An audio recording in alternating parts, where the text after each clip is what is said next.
ఈరోజు మన వర్క్షాప్ వచ్చేసి శ్రావణి గారు అండ్ శాంతి గారు వచ్చారండి. వర్క్షాప్ ఎలా అనిపించిందో వాళ్ళని తెలుసుకుందాం.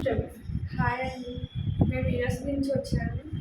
సారీ ప్రిపరేటింగ్ నేర్చుకోవడానికి ఎన్నో పేజెస్ని అప్రోచ్ అయ్యి చూస్తూ ఉంటుంది. తనకు ఎస్కే సర్వీస్ సెంటర్ కనిపించింది.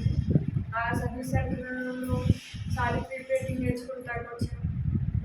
మేడం బాగా అన్నీ చెప్పి అంతా ఓపిక్గా చాలా టైం టేకింగ్ తీసుకుని చెప్పాను. నేను మా ఫ్రెండ్ వచ్చాను. Thank you madam. 1 డేలో మేడం సారీ ప్రిపరేటింగ్ ఎలా చేయాలో అన్నీ చాలా వివరంగా అన్నీ చెప్పాను. టిప్స్తో సహా అన్ని వివరంగా చెప్పాను. Thank you madam. చెప్పండి. హాయ్ అండి, ఎస్కే శారీ సర్వీస్ సెంటర్కి వచ్చాము శారీ ప్రిపరేటింగ్ నేర్చుకోవడానికి. మేడం అయితే టిప్స్తో సహా చాలా బాగా చెప్పారండి. మీరు కూడా ఎవరైనా నేర్చుకోవాలనుకుంటే మేడంని కాంటాక్ట్ అవ్వండి. Thank you madam.